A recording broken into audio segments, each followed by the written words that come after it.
Oh, okay. I'm I in. mean, I- I've got an echo. Uh, I've got an damn, what have I got an echo for? You there, SeaScience? Are you I'm there? here. How you doing, man? Hang on. Just let me. Yeah, am I coming through clearly? Yeah, you're coming through clearly, but I have problems with my microphone. So because I've got problems with my microphone, it might. Can you hear me clearly? Oh yeah, you sound good. Oh, okay. Well, if it'll Yeah, I'm probably just getting start stuff breaking set up. up here myself. So Oh, actually, what I'm going to do is I might drop out because it always drops out when I drop. That's why StreamYard drives me nuts. Every time I drop down the Chrome browser to go do something, I've got to go do something. Um, and let me think. Um, Let me see. I'm going to drop it down for a sec. If I drop out, I'll come back in. All right. So hang on. Let me think.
You there? oh yeah, Okay. Am I clear? No, I'm not all clear. right. Am I Yeah, you're clear? sounding good, bud. Okay. All right. Good. Good. All right. Well, I just wanted to make sure Oh yeah. because I had troubles with it before. So I just turned off my. That's why I had to go. I had to turn off my VPN, and I just wanted to try it without the VPN to see if it works better and it's clearer. I mean, the United Communist Governments of Australia will be happiest because they can spy on me a lot more efficiently. So, but anyway, No doubt, no doubt. I've just been a smart ass So anyway. yeah, man. But, yep. I ended up having to go through the browser to set up this show, so they don't let Yes. you do it on the I app know. yet, I guess. So No, they don't. So, but that's it. The Chrome browser it works really well. But if you have to drop down the browser, like to go search something in Docs, and while you're searching something in Docs, it boots you, and then you have to re-sign in again, and it's just a real pain in the neck. That's why I wanted to try to sign in through Zoom because with Zoom they got the dedicated app, and when you're on a phone, it's better sure. because when you drop the hang on, when you drop the um, oh, what am I going to say? When you drop the browser down to go do something, or the app, or you go out of the app to do something else in Zoom, it doesn't drop out and it just stays there, and it's really stable. Whereas with StreamYards, it's not stable. So if I have to drop this down to go to Docs to get a link, if I don't go really really quickly and rush at a million miles an hour, then by the time I get back, it's booted me, and I have to join again and again and again. And that's why when I'm on Praise channel, I have to join again and again and again constantly because I have to go look for things and then I come back, and yeah, that's the only reason I've just sort of turned against StreamYards. They're really Yeah. good, like signing in and everything, and they're clear and that. But so Zoom, and Zoom doesn't drop out all the time. So if you're on a phone in the future, I suggest that you just you check out Zoom and have a look at the and just have a look how to set it up and just have a test run or something, because it's a lot better for people on phones. StreamYards is a nightmare for people on phones. Yeah, man. I mean, I'd be into trying that next time. I've definitely had StreamYard fail a bunch of times, switching between the browsers and just dropping the connection. You have to log back into the studio, just trying to get a link, or even just going to get them some information, you know? I'm trying to figure out how to stream a video so we can discuss it on this and how to pause it and stuff. I did find how you can upload a video and then discuss a video that you've uploaded previously, but that's about it. For right now, what we've got is the 30-second countdown video to play with, and some interesting songs. Yep. But I don't know. So that's about it. How it goes with sharing out stuff on the phone. Like, I'd have to have the dashboard in front of me. I suppose I could sign in and start a stream on my channel, so we could both have a stream running, and then I can sort of look through it with you at the same time. That would be good.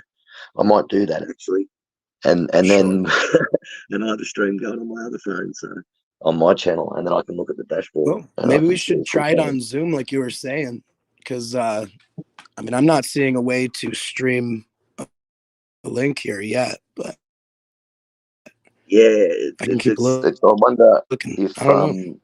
I see a place for video I'm clips Zoom where you at the can moment. upload I don't know how you link Zoom to YouTube though. That's the only thing. I've never actually linked it to YouTube. I should have actually tried that since I've had all this time in the world to do it. I should have done it. I'm such a dickhead. Sorry for swearing. But anyway, such an idiot.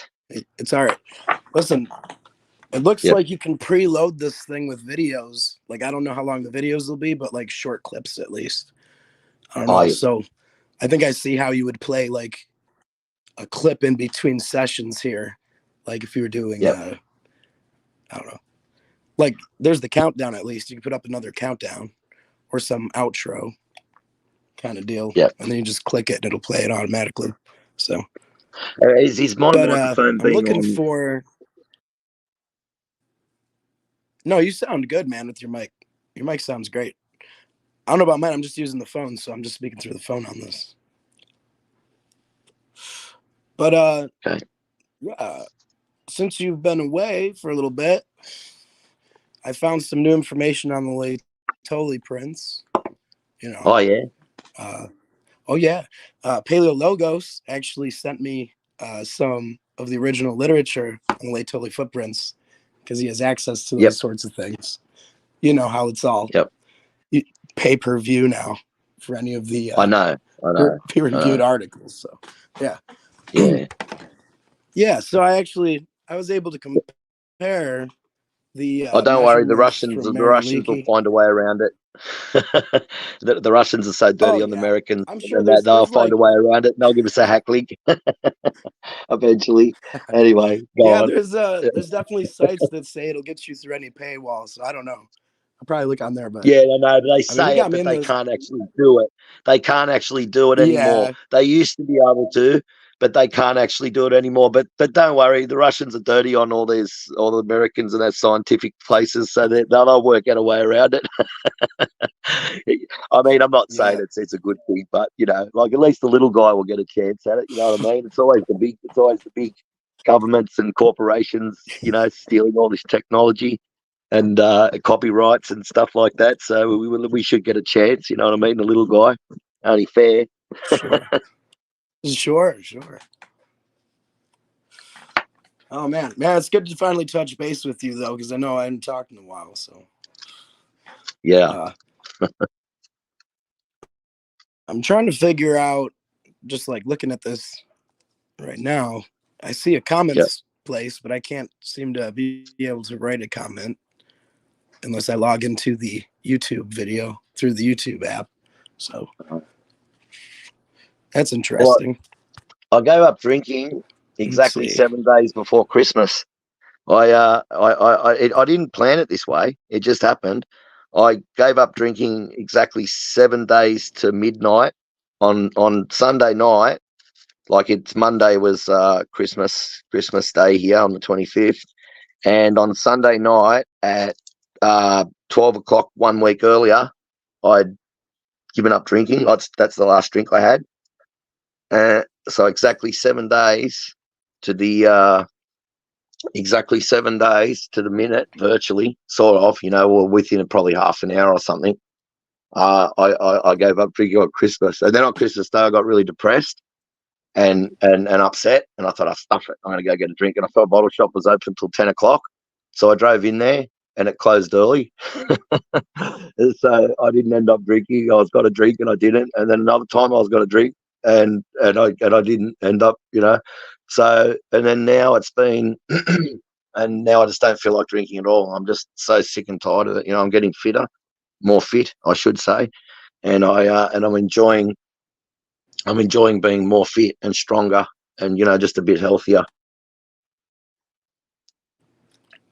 So you won't see me sort of drunken dribbling like I used to. Luckily for you. Hey, you're good, man. Never offended me ever, so. And I don't mind a drink now and again myself, so.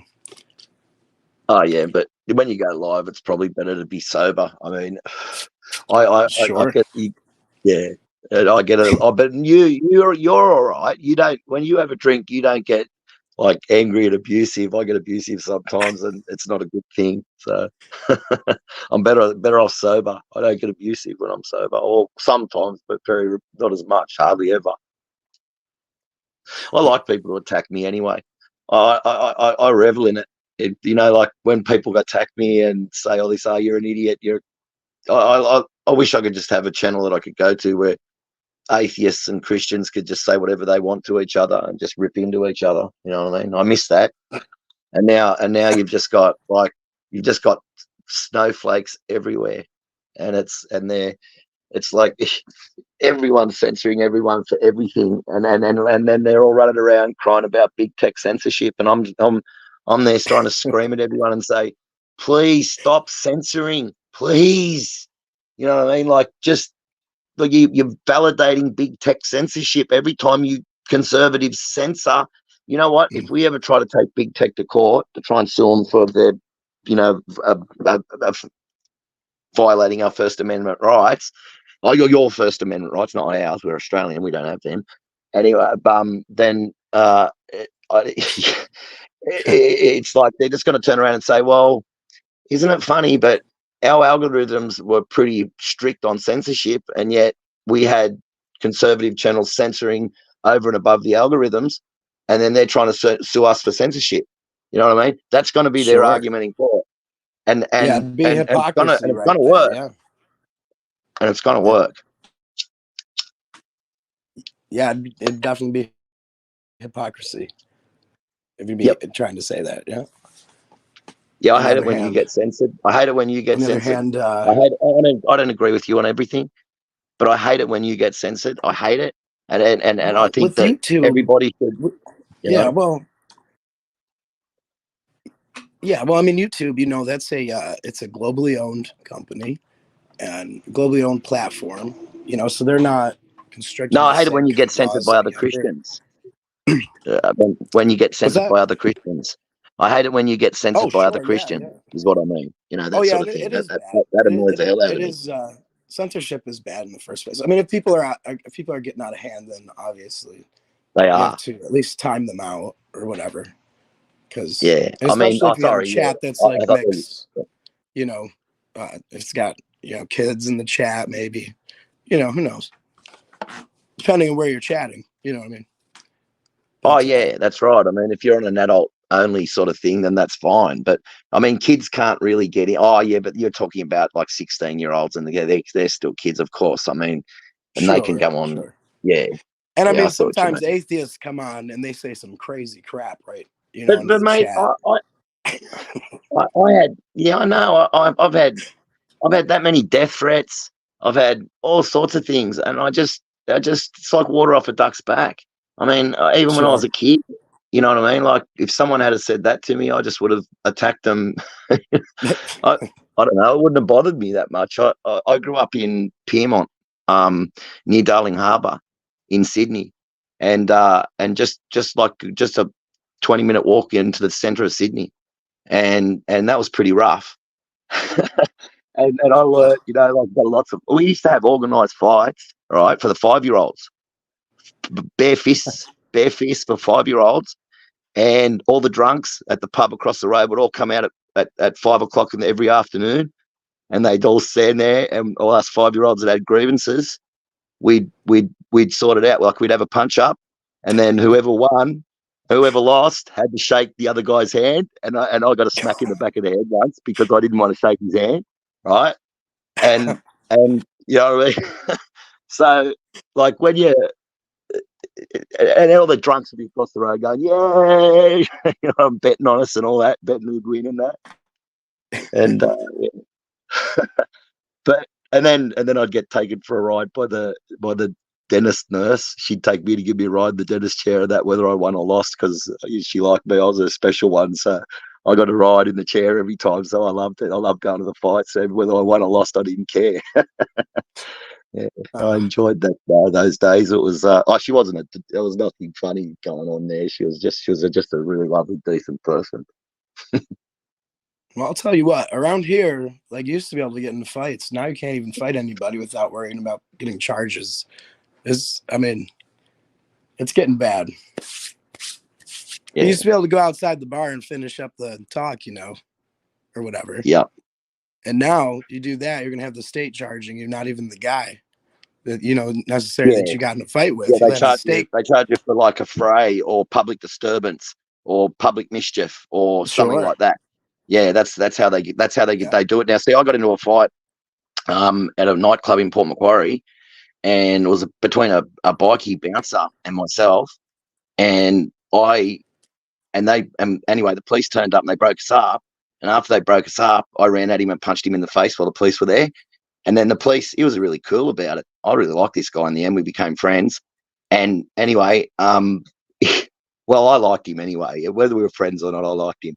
And the police walked up to him and they said, "Do you want to have him charged?" And he said, No. And then they put me in handcuffs and arrested me for public, whatever, that sort of thing. Like you said, yeah, it's pretty bad. Yeah. Guy didn't even want to have me charged, and yet they still arrested me and charged me, and I had to go to court. And anyway, sucks, mate. That's why I call it United Communist Governments of Australia. Sure. Yeah, it's getting worse in the U.S. too, man. I mean, they're trying to take the guns now. Obviously, they've always been doing that. Yeah. But that's been going on forever. Powers. Hey, mate, I was in California. Just quickly, I was in California in 1985. And I went to a gun show, and I was there when you could have 50 cal machine guns and stuff like that. And like heaps of people had things like 50 cal machine guns and all sorts. Oh, mate, the guns I saw when I was there in 85. Oh, man. California was just rotten with guns. And there was bugger all crime. I mean, there was a lot of crime. I lived in East LA for a while. And I'd go out at 2 o'clock in the morning running around the streets. And then I came home one morning, and my auntie Edna said, a lot of kids your age that go out like that go missing and never get found again out there. But I could run so fast, man. I could run like an Olympic sprinter for kilometres. You know what I mean? No one could catch me. It's just impossible. I could run up walls and climb over razor wire fences and stuff. No one could catch me. But I enjoyed it, mate. I've run around East LA back in 85. That was the good old days. Now it's like, you wouldn't want to do that now. But I mean, it's because what they're doing is they're restricting all the. Back then, everyone could carry guns everywhere, just about. You know what I mean? And the criminals were just too scared to go into certain areas, and now they're just banning guns from certain areas, and the criminals are just like, woohoo! You know what I mean? Like, oh yeah, no, they're handling it all the wrong way, in my opinion. Of course, as far as this gun control, like, there's plenty of gun control. Like there's a lot of guys in the U.S. can't get a gun right now. You know what I mean? Because felons. Sure. If you're a felon, you can never own a gun again. That sucks.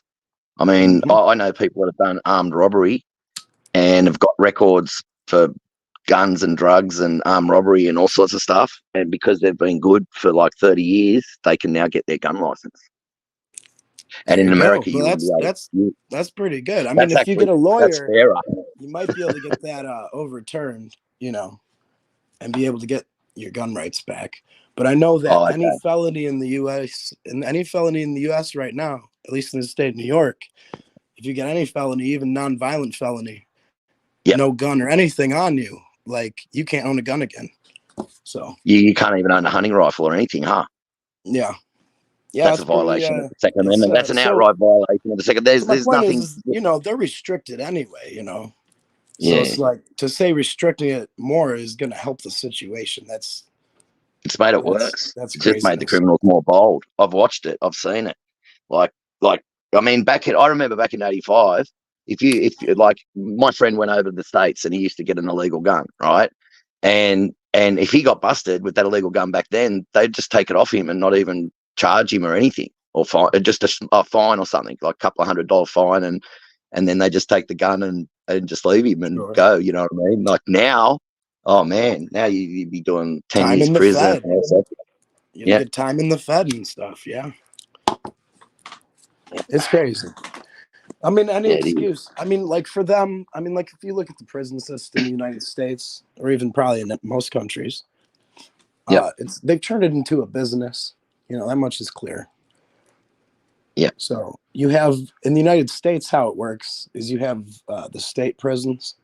Okay. I know. I would know all about them. A federal prison, the president can pardon you from a federal prison, but not a state prison and stuff. I know all about. Yeah. And I know the federal prisons are a lot cleaner.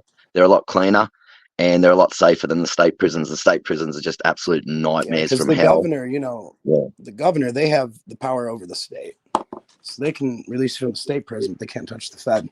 But the thing with that is you have all these heads sitting in the state prisons, right? And they're getting paid out so much money a day for each person. Oh yeah, sitting in that's right. Okay, but the more people they put in, the more money they make. Every cop that's taken up, they're getting 50, 60 bucks a day for these guys. To house them. I know.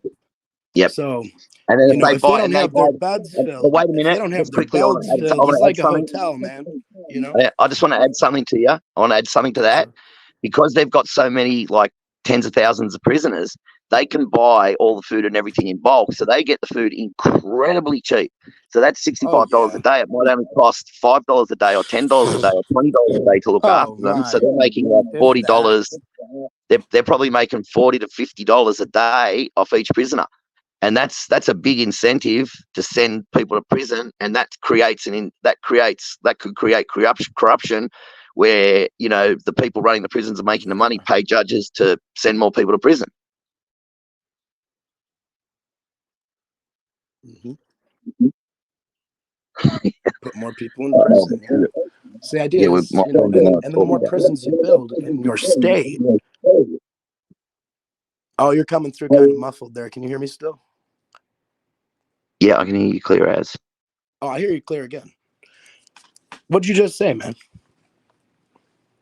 It only cost, like, because they've got tens of thousands of prisoners, they could order food in massive bulk, and they get it very, very cheap. So they would make an enormous amount of money. Like they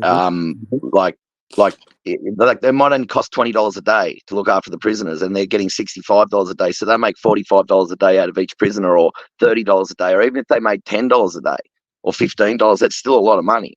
And it's a big incentive for them to keep the prisoners there, or to, encourage judges to send more prisoners to them. Definitely. Yeah, I mean, like in some states here in the union, like they've made it into a business. You know what I mean? So you've got like the state of PA, for instance. They have more prisons, more state prisons in the state of PA than any other state, as far as I know. Okay. I mean, they've got people from Vermont that they're housing in the state of Pennsylvania. All right. Because PA has made the prison system into a business. Like I said, they're getting $65 a head. Okay. And they've got thousands of guys in these institutions. Okay. And like you said, it only takes, $10, maybe $20 a day to feed these guys. Beyond that, you've got the toilet paper, and Oh then the no, I basic reckon it stuff costs. that people can't pay for. If people can't pay for, you've got the basic commissary stuff that gets given to people that don't have any cash on their books, so the prisons, they're covering that. So like, I'd say like probably $20 a day tops, that they're spending. And then they're on top of that, they're getting paid that. But then they also have to pay for their COs, So it's like they've made it into a business. The state of PA has really made it into business because they've got so many state prisons. Our And the our government's money's took the funneling prisons back. down from the Fed. You know what I mean? Our government started taking prisons back from the private. They privatized them, and my friend was telling me, I don't know how many or if they did it right across Australia or not, but the government, I don't know if it's the state governments or the federal government or whatever, I'd have to look into it, but they started taking the prisons back, I was told. I don't know if it's true or not. I'd have to check it. He might have got bad information himself, but I heard that they just did such a rotten job, and that the government decided to take some back or all back, or I don't know, Sure. something like that. I think Yeah, I there's, mean, yeah, I don't know. I just heard something about that. I don't know if it's true. You might want to oh, look that give me a up. second. I got one of my kids up. I'll be right back. Okay, take your time, man. Anyway, so let's have a look at some creation science and stop talking about political stuff. No one would be interested in that much. Got to turn my phone on. Got to turn my phone on. Come on, turn on my other phone so I can look at stuff without StreamYards dropping out. You need two phones. All right, I'm still here. I just got it. Take your time, man. It's all right. I'm starting some creation science. I'm looking up some creation science stuff. I'm going to go and get my docs open in my other phone. I've got two phones, so it's good. I can actually look up stuff and post stuff. Yeah, I mean, I wish I could figure out how to project one of these videos so we could discuss a video on here. Well, how about oh, we won't get into that. That's nothing to do with creation. Oh, a record of the rocks. The oh, you want to get into dinosaur bones? We've got Well, before that's that, something I've like got. I just Oh, wanted to say, there's something I've summarize got that really whole thing interesting. about the It's prison the systems. Is that you've got the money coming from the Fed, trickling down to the states, because the Fed's flipping the bill on the state prisons and the $65 a day or whatever that they're paying for each head. You dig what I mean? So all this money is coming from the Fed, getting given to the state. So it makes it into an incentive for the state to build more prisons, because, like I said, it's become a business at that point, and that's why there's so many prisons in PA. But that's all I wanted to say about that. But as far as creation, like I was saying, like there's some new stuff I have about the no. Anatoly prints. If you wanted to. Oh no! Google have cancelled. Google have deleted a whole lot of my docs. Oh my Did they lord, really? man! You know how much? Yeah, Yeah, I just found look out at that it there's now. like a limit. There's like some limit on how many you can have. And then Oh it no, but uses they your go through. email. But what they do is they go through and delete really, really, really important ones. Sure. Like really important ones. Like that's evil. That's just evil, Oh, man. There was so much work in them. Google It's Docs, I'll so tell you. much work. It's so wrong. Like I'll upload pictures to They're Google so evil, Docs man. That is and so evil. I put so much work into that. That is just that's so terrible. rotten. Yeah, I know that feeling. That's ugh. Listen, I'll upload like even Oh photos no, they onto a deleted the document Mark and I'll Armitage skew it. doc. They Oh, deleted the Mark Armitage doc. That Mark Armitage doc, I put so much work into that. well, I I've put got it. I'll so much send it back work. to I you, put man. so much time into it. I got it. Oh man, they're I'll rotten, drop it evil in the chat. bastards. Hey, Joshua's in the chat. Look at that. Hey, That's Joshua. rotten. All right, I'll drop the link in the chat. I'll be right back.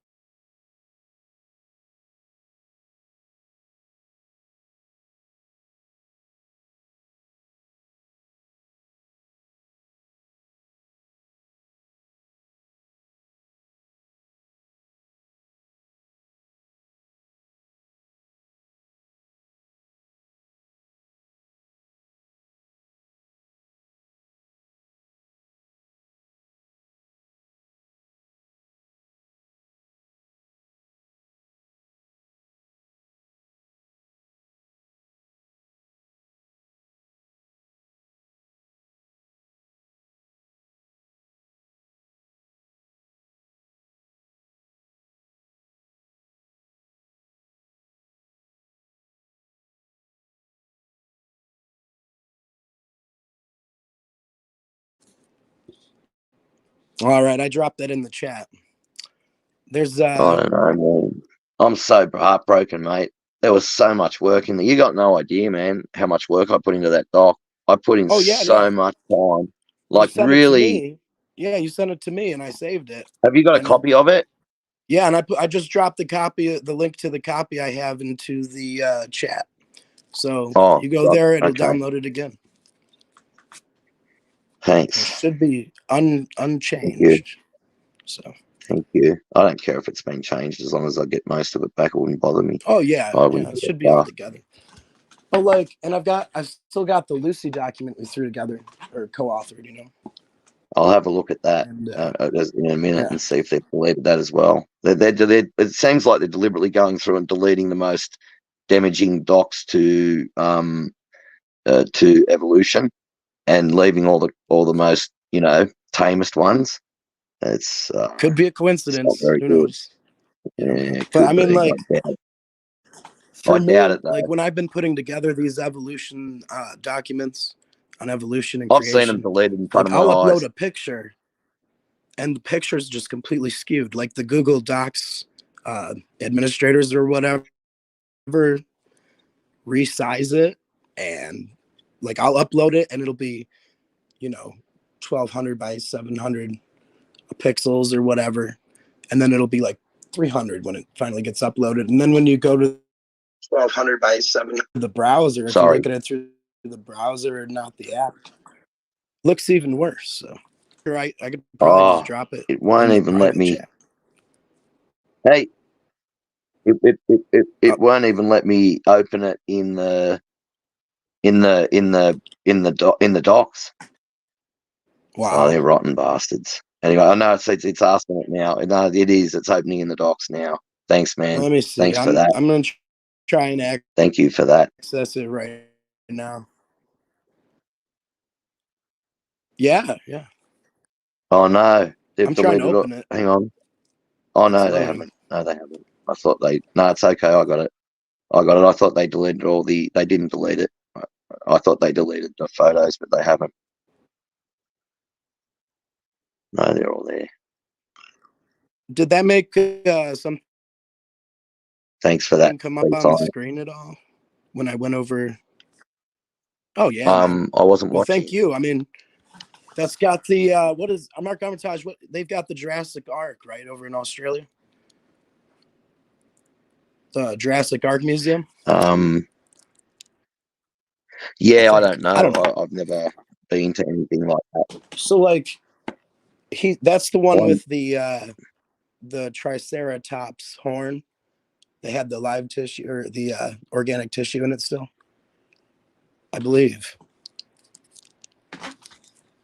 But yeah, I haven't quite used up my document space yet. So okay, I've got to go through and delete a whole lot of docs that I don't need in that case. Oh, now that I know that, I mean, I didn't realise. I just get sick and tired of reading the updates, and they just get you. Anyway.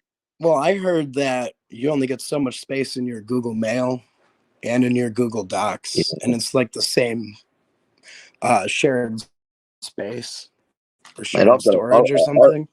I don't know if that's true. Yeah, but it probably is.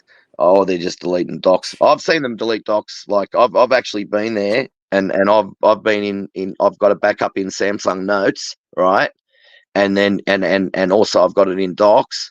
And then I was in Samsung Notes, and I saw something come on, and I saw stuff start disappearing out of the Samsung Note, and then the whole Samsung Note disappeared. Then I quickly went over to the docs, and I opened up the doc, and it all started going funny, and then that doc disappeared. And then I went to the gallery where I had a video and a link to that, that I downloaded, and that had disappeared as well, all at once, all simultaneously. So I saw it with my own eyes. They're just dirty, nasty, rotten, evil, satanic scumbags from hell that just they're bad. Just can't it's bad. They just can't handle it. I mean, they have a nice.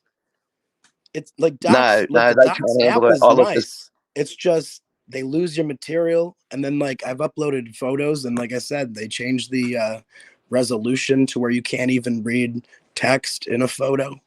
You know what I mean? Yeah. So that's an issue. I mean, They just but can't like handle a the way that challenge they to have it their set up is worldview. a nice, That's all. like, yeah, I mean, it's a nice writing program, you know? It's just, I They wish it would can't. save your stuff. They can't handle a challenge to their worldview. It's like it's like, okay, you believe in absolutely and completely nothing. Somehow a quantum fluctuation come along, which Lawrence Krauss, by the way, said that there's not a workable theory of quantum gravity. He said there's lots of theories of quantum gravity, but there's not a workable one. There's not one workable one, not one. And without that, their Big Bang's dead. So they literally believe, have faith that there was absolutely and completely nothing, no time, no space, no matter. And then this famously untestable and a quantum fluctuation came along and popped a singularity into existence that was a trillion times smaller than an atom. And then it started expanding at 10 to the 58. That's 10 octodecillion kilometers per second. And Yeah, it I was started just expanding up. discussing the what was it? The expansional epic, I think they called it in the literature I was reading, the expansional epic, which is the period of time right after the expansion, or the hypothetical gravitational singularity started to expand in the first few seconds. Supposedly the universe was traveling at an infinite rate of speed, or like infinitely faster than the speed of light, and actually faster than the current rate of expansion of the universe, which to me is a huge leap, because you have an issue there in the fact that the universal rate of expansion is a known physical constant of the universe. So they're violating known physical constants right there in the Big Bang Theory, beyond, the creation of energy, which goes against the principles of science in the first place. But then you have the Big Bang, gravitational singularity expanding, and all the contents of the Big Bang, the early Big Bang, what do they call it? Materials, the Big Bang materials, were expanding infinitely faster than the speed of light. Like, this theory breaks all the laws of physics, as far as I can tell. So, did you? I mean, you knew about that epic, or this hypothetical epic, after the gravitational singularity, because you just said it was whatever to the 50th power. And it's like they believe in a time, this epic that violates the physical laws of reality. And I just, like, now I'm pointing that out to all of them as, like, you got to actually just abandon the physical science, that we've come to understand, the formulations that describe this universe, and the physical constants that we've come, the values that we use in these formulations.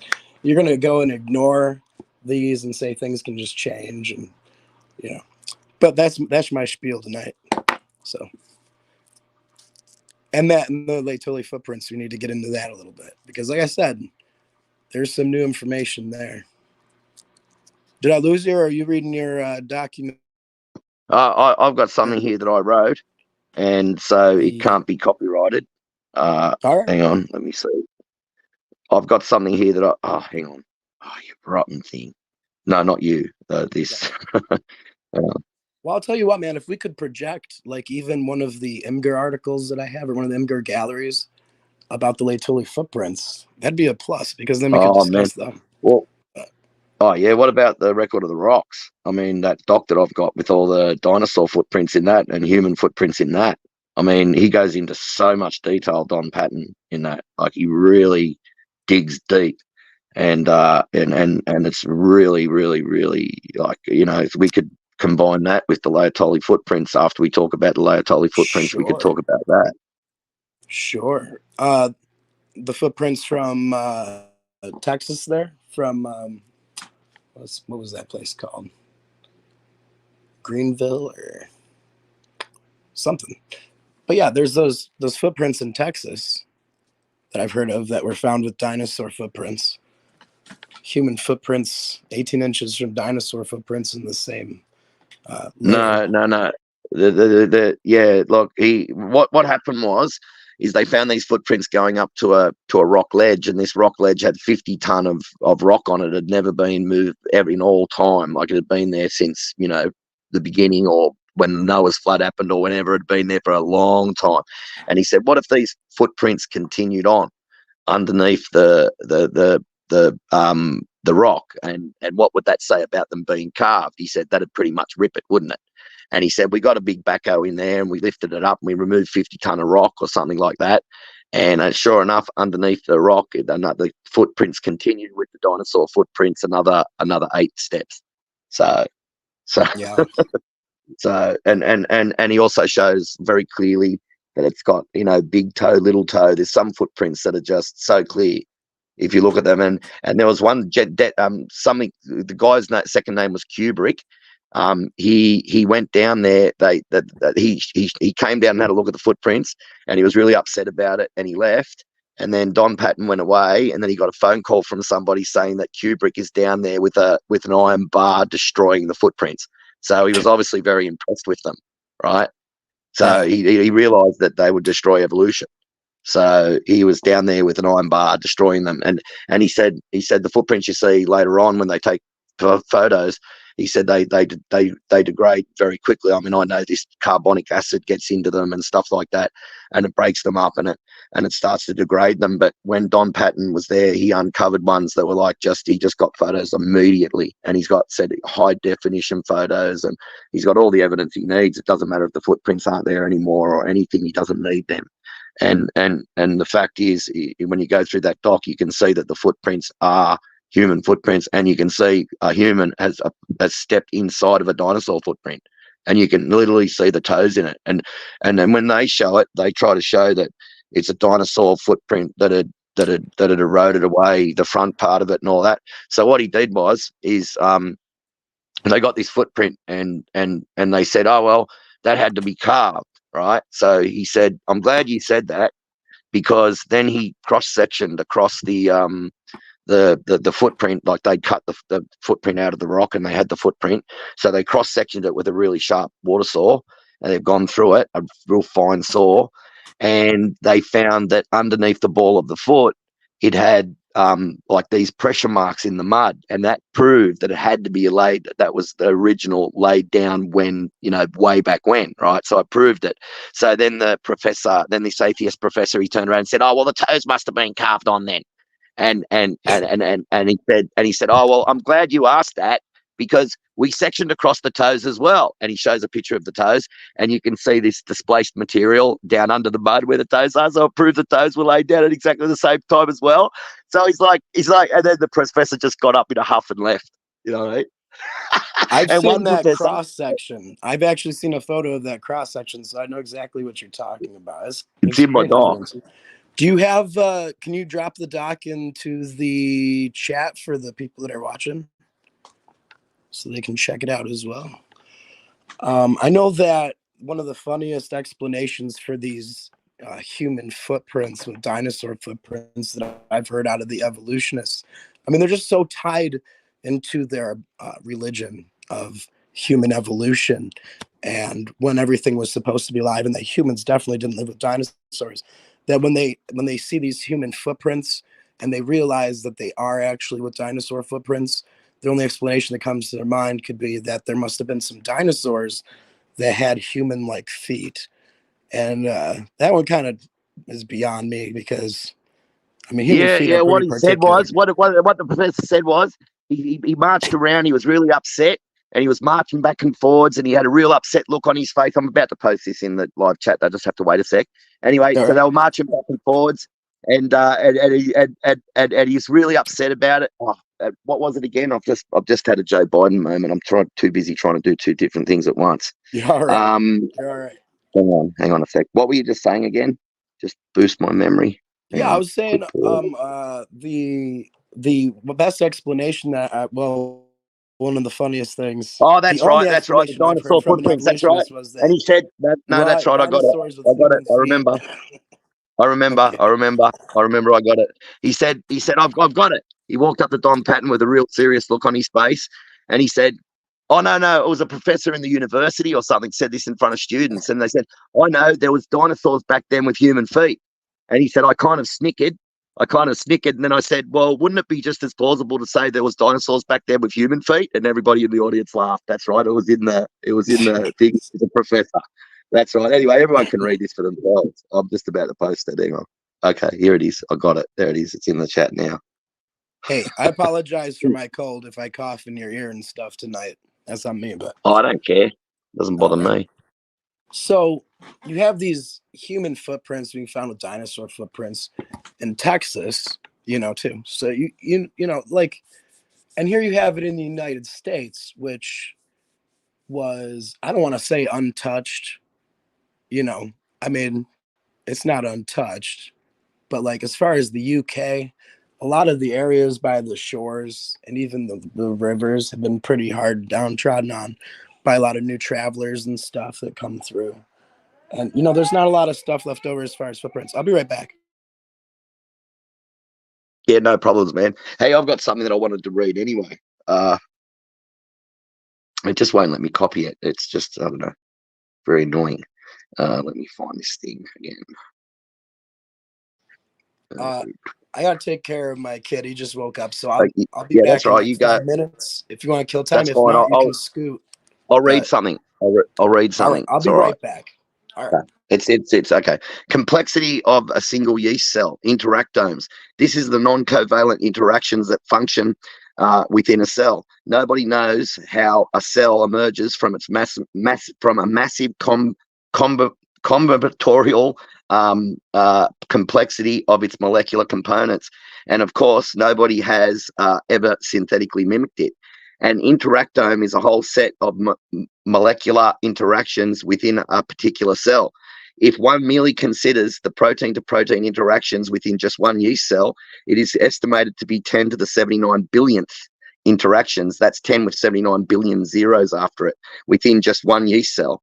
To give you a better idea of the complexity of interactomes, in that single yeast cell, there are 10 to the 79 billionth ways they can have covalent interactions between them, but only a small number of ways that actually work. That's how information is transferred through non-covalent interactions through electrostatic potentials. It's utterly complex. Nobody knows nobody knows how to do nobody knows how any of that is done, let alone how to put it together in a laboratory.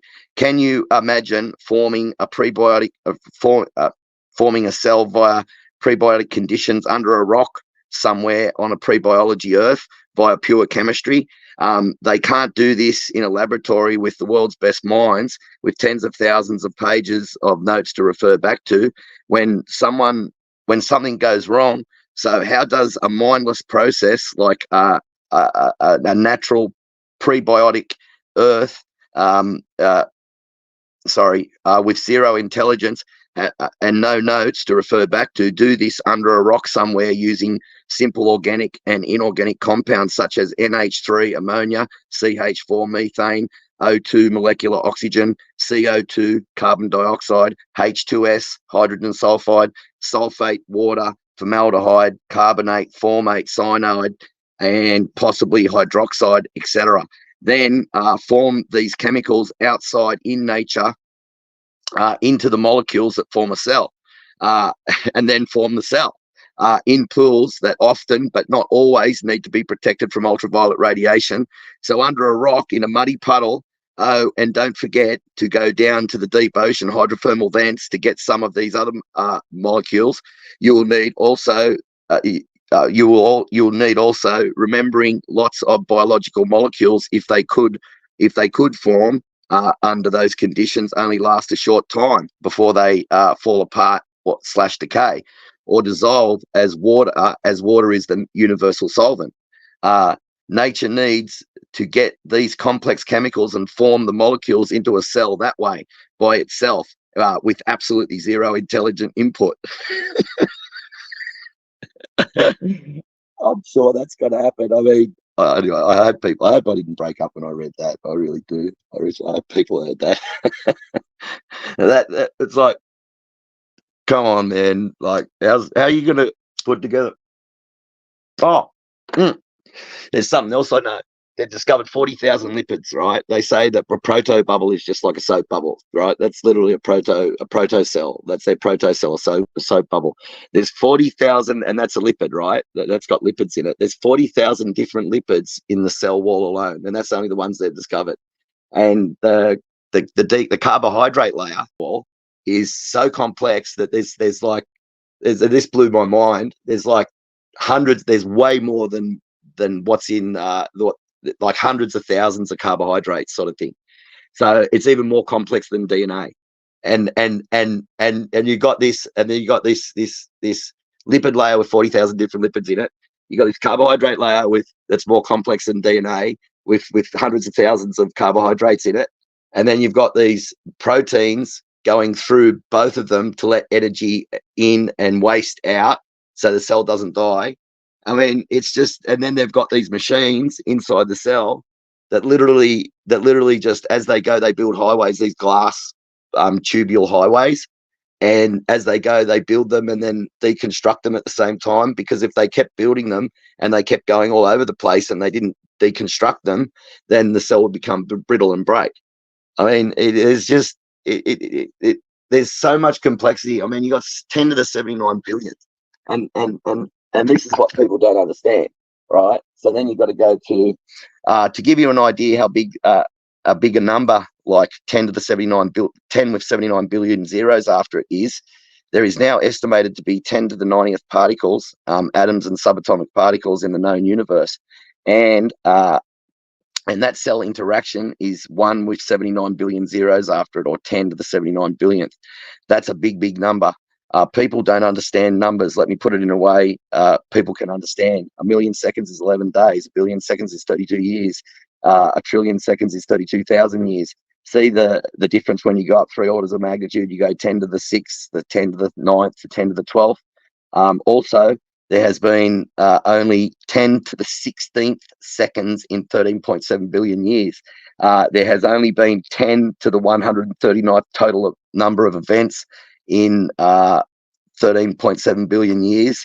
That total number of events means every word spoken, every second ticked, every step taken, every molecule that joined and unjoined, every thought thought ever thought, every cell that formed and then split and then cloned itself and formed again, every beat of every insect wing, every beat of every heart, of every muscle contraction, etc., etc., etc.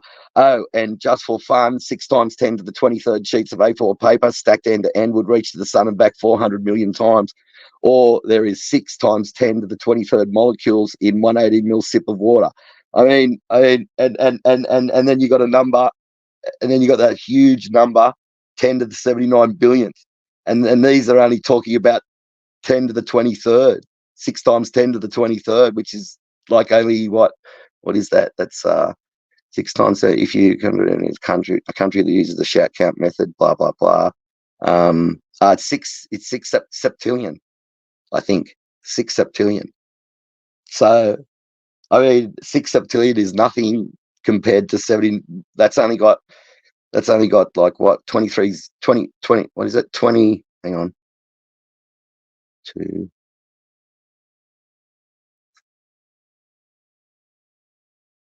12, 18,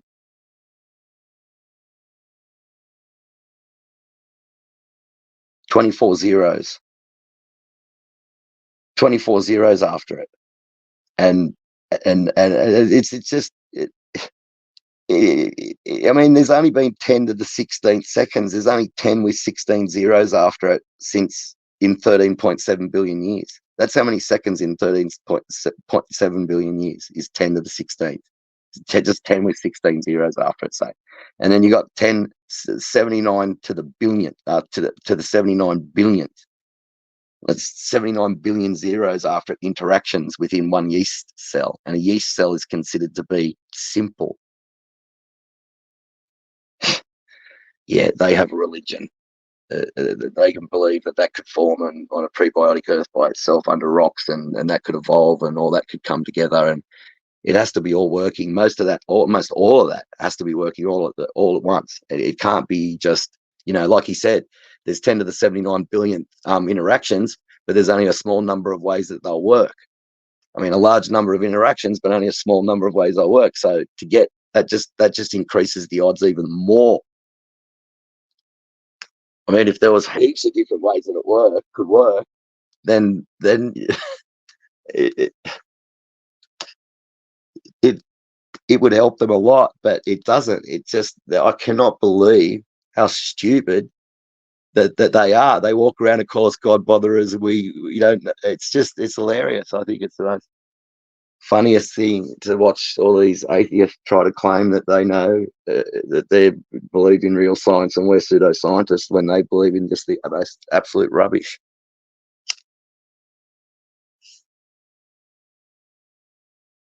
Total and utter bullshit. Oh, sorry for swearing. I'm sorry. I forgot. I won't swear. I'm back. I apologize for taking so long, brother. I also dropped a quote from Wikipedia in the chat about the inflationary epoch, which is what we were talking about, which is that period of time right after the gravitational singularity began. They believe that it expanded infinitely faster than the speed of light and faster than the current rate of expansion, which, as you know, universal expansion rate is a physical constant rate, but it's one that is that's continually increasing exponentially. So you have an increasing expansion rate, not one that's slowing down. You dig what I mean? So what they believe in there is something that's opposite of what we see. Yeah. You dig what I mean? Yeah, they do. They believe that it's increasing, the speed's increasing, that it's expanding faster. But it says in the Bible 17 times. It says in the Bible that God stretches out the universe. I mean, it basically says it. So they see that the universe is stretching out, and they go, "Oh well, the Bible said that 17 times." But how about we say that it all started with singularity and exploded, and it went at 10 to the 58th kilometers per second, and in the first 3 minutes it expanded to 3,000 light years, and there's just all this fantasy. And as it went, it created time, space, and matter. As the inflation inflated outwards, it created time, space, and matter, and everything all at once. It's just everything fails, everything, and even the planetesimals forming. Even if they could form into planets, in the early universe, it would have been so much dust that would have caused the orbits to degenerate into the sun, and the planets would have crashed into the sun and burn up. Yeah. So it's so many problems with everything. It's every step of the way. Yeah, I believe that, like I was saying earlier in the chat tonight, that the contents of the universe were created apart from each other. That they're never all together in a single dot or a single point in space. I think that's ridiculous. I believe that they're probably like they were manifested, pretty far apart. And then they continue to expand from there. And I know that the Bible does, like you said, talks about the heavens being stretched and continues to be stretched, because they use the words are stretched or stretcheth. He stretcheth out the heavens, or so it's in the present participle, present and infinite, I think, or whatever. And so that means like that he continues to stretch it out. So, and Latimer or whoever, the Catholic priest that first came up with the first Big Bang expansion model, for the creation of the universe, he might have read that part or those several parts in the Bible. I think it was like 7 times it said that the heavens are stretched, are continually stretched. Let me see if I can find that exact verse, but you go ahead for a bit. Let me have a look.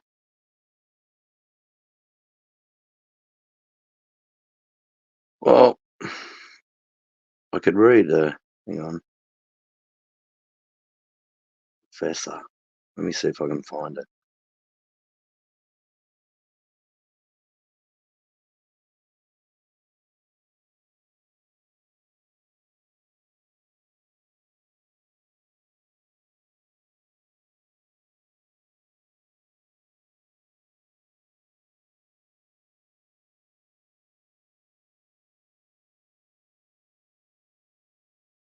Oh, okay. Here we go. The father. Hang on. The father of modern stratigraphy, Nicholas Steno, is touted as a hero today in the geology textbooks. Dot Batten's evolution of the Earth says, besides correctly interpreting fossils, the result was the formulation of the most basic principles for analysis of Earth history. Steno showed great insight, and he's the one that started it. It's his rules that you are that that that are the ones you have to memorize in order to pass stratigraphy today. Steno's axioms provide the ultimate basis for practically all interpretations of Earth's history. Oh, hang on. I just lost my spot because it jumped. It's my fault, though. I'm not. I've never taken astronomy, but I think No. the what Stratigraphy. photography there, that's learning or Stratigraphy. trying to predict the distance to stars, right, or to different galaxies. No, stratigraphy is the axioms you have to learn to be a geologist. Like Steno's axioms. Steno's axioms provide the ultimate basis for practically all interpretations of Earth's history. Their importance can hardly be overemphasized. I had a geology professor interrupt me. This is Don Patton. Interrupt a presentation I was making at Lamar University. She said, "We know all Nicholas. We know about Nicholas Steno. We have to memorize his 12 axioms," and she had to rattle them off right there in the middle of the presentation. I said, "Well, I'm glad you know about him and understand Nicholas Steno, but do you know how he thought this record came to be?" The professor said, "Well, yes, he was an evolutionist." Well, that's just not the case. His book was on display here in a picture of that book, and the fly piece states that it's dedicated to the proof of the Noachian deluge. This is where he was coming from. In fact, it was revealed, and it's pretty much a revelation last year in geology, that Steno believed in a universal flood throughout his life. This is how he explained it and how he understood it well enough to write the rules that you still have to memorize if you are going to pass stratigraphy today. So, isn't that nice? Oh, there you go. There you go. Yeah, I mean, what's your opinion on the geologic column and all that? With the well, I can go back up here and I can get you a quote from National Geographic. Hang on, let me see. All right. Yeah. And I did post that one verse. Well, not one verse. One of the 7 verses where it talks about how God stretcheth out the heavens. So stretcheth is a present participle. Infinite. I don't know, but it's present participle because continuing to do so and always will. Continues to. So. All right. Yeah, I've got here. When we look at the rocks, we are talking about not just rocks, but the record that we have a reference to, which involves the sedimentary rocks. That's rocks laid down by water. And if you have studied the earth sciences, you know just a little bit about geology, you will understand that there is an average of about 1.5 miles of sedimentary rock that covers all the continents. That's rocks laid down by water. And in those rocks, there are billions and billions of dead things that are fossils now. When you have billions and billions of dead things in rocks laid down by water all over the world, I think you've got a strong argument for a catastrophic judgment. But of course, the evolutionist tells us this was accomplished by slow, gradual build-up over millions of years. And as you will see, I think it's accomplished by a rapid year-long series of catastrophes, that it could not be slow and gradual. The evidence for the gradual is just not there. The evolutionary representation of this record of the rocks looks like this, and it's just got the most basic animals first, and then as you go up, you get to the more complex animals until you get to humans. You go through all the you go through all the Cambrian, and then all the stuff after the Cambrian, and then you get the dinosaurs, and then you got the humans, and that's the way that they represent it. This sort of thing is in biology textbooks, all the earth science textbooks, and we are told that as you go further down in the rocks, you find more simple animals, and as you come up the column, they get more complex. The more modern animals are near the top, and which shows an evolutionary progression. And the record of the rocks has a record of it like a tape recorder. The evolution of life through time, that's their interpretation of what we are seeing. The biggest problem with this representation is rather obvious, that it is that you can't go and look in the rocks and find it anywhere. It exists only in the textbooks, but it does exist anywhere. But it does not exist anywhere on the face of the earth. That is the complete form that you see in the textbooks. Now, that sounds like a rather brash statement. Notice the quote from Lee and Judson, one typically used in textbooks as geology textbooks in our universities.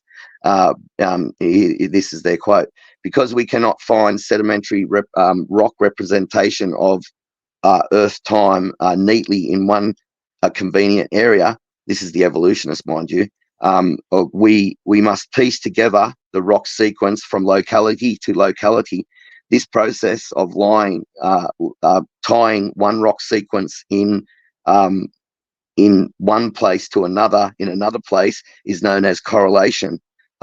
So instead of digging down and finding it in any one place, you find some over here and some over there, and you put it all together, and you correlate it or correlate the layers, not based on what you see in any one place, as the Encyclopedia Britannica says.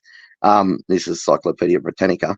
The end product of the correlation is a mental abstraction called the geologic column. Now, you don't get that impression in the undergraduate earth science textbooks. That's a shame. You know what I mean? So they're literally saying that they're admitting that it's just like a mental abstraction, that you don't find it anywhere in one place, and yet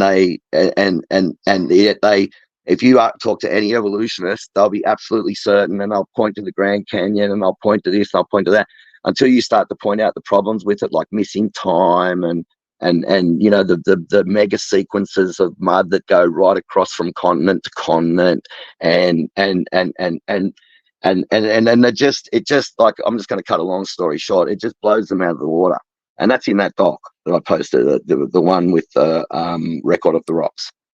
If people want to read it for themselves, they can really learn a lot. I mean, it teaches you, like, it teaches both sides. And this is what I love about Don Patton and people like him. He teaches both sides of the story. So you become more better informed than the evolutionists. Excellent. Yeah, you have to know their theory better than they do, which isn't hard to achieve. So I think one of the most telling things about the fossil record, and as far as geologic column goes, is when they're finding the same animal forms in multiple layers of the same fossil deposits. That kind of shows evolution's a lie. Yeah, it does. I mean, you've got you've got some geologic, some areas that are higher up, like lower down, and they've got like more modern fossils in them, and they're lower down in the column. And then you got other ones that are higher up that have got the like in other areas. I mean, not in the same area, but in other areas that are higher up, that have got, and they say that's because of geological uplift, and they've got all these explanations and stuff like that. But sure. you just don't find it in any one place. And they date the rocks by the fossil, the type of fossil that's in the rock, and they date the rock by the type, you know what I mean? That's like, it's circular. It's circular logic. It's just insane. It's with completely geological circular. uplift, you don't have to believe any of the layers. With uplift, you don't have to worry about where you find the layers. You fit them into your column just like that. Yeah, I mean, these that's fossils, like wherever you find it, like deposits. Sorry, go on. Yeah, I mean, they're sorry, go on. I didn't mean to interrupt you. I'm sorry. Go on. Yeah, they're finding these fossil deposits, um, and there's the same animals in multiple layers, you know. And then you have the living fossils, of course, which would be like animals that we know modernly that are also found in fossil form, you know. So there's something beyond that. That throws into question of these layers being huge epics of fantastic amounts of time rather than just being laid down maybe in the same catastrophic event. Or, I mean, maybe in one large catastrophic event, the majority of the larger fossil deposits were laid with the dinosaurs and the flora. And it's like, and the sorting that goes on with that is really, it comes down to what a worldwide flood would be like, you know. And I think that where we find these fossil deposits and these layers filled with animal remains, where we find them is these depressed geological areas that are depressed geologically, and they're always inland. Like the really big ones here in the Midwest in the United States, they're these desert basins that just go on for miles and miles and miles. And it's like at one time there was a flood that was high enough to dump everything into the basin. And then these basins were actually shallow seas and lake beds after this event, you know. Like after a rainstorm, there's a lot of puddles out on the road and in the driveway. And it'd be the same thing after a global flood had been there for a year. There'd be a lot of water that was trapped up on the land still, you know. And so the the canyons and the gorges, these other areas where you can see the water erosion, where even up on the hilltops here, we see where water was up here and had water trapped in these lakes and then filtered down again. So you have these high elevation lakes, you have these desert basins, you have these deposits of dinosaurs and flora and other fauna in the Midwest United States, and it's a large area. So it's like to think that that was a local flood that deposited the well, basically the Midwest United States is that fossil deposit going from Texas and up. You have where that's where they find the majority of the dinosaur finds for Brontosaurus or Brachiosaurus, and the long necked dinosaurs. And those dinosaurs, they've been sent all over the world. You know, I think there's one that was in England that was found here in what state was it? Either way, it was out west. So I think that these facts are probably some of the best evidence for the global flood. Um, and the living fossils and the fossils that are found in multiple layers prove that animals, you know, pretty much have stayed the same the whole time, especially when you consider that 95% of the fossils that we have found as far as in paleontology, you know, we found majorly it's marine fossils. So 95% of the fossils we find are marine fossils, and a lot of them are shells. You know, like you go digging outside in your yard here in Western New York, you're gonna find your clam shells, your mussels, and whatnot. So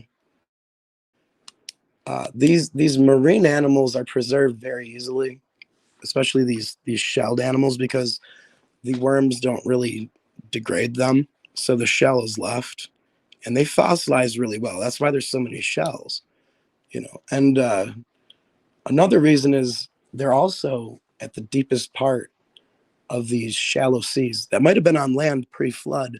So you have you'll notice that there's sea life all over the land. Okay, and the evolution theory is basically that the land rose up and the sea, you know, the land was pushed out of the sea, which is the same thing in the first chapter, Genesis. You see there is that God is bringing the land up out of the water, but there's no life at that time, you know. So you have the situation where there's just a ton of sea life also that's been dumped on land, okay, into these geographically depressed areas, these low areas, topographically low areas, and these desert basins are where a lot of these animals ended up, because as you see, a global flood's not like any other flood that we've experienced on this planet, where, like, say, a dam broke, or a natural levee gave out in a lake, emptied itself immediately into a bay, or into a lower area, like an elevated lake.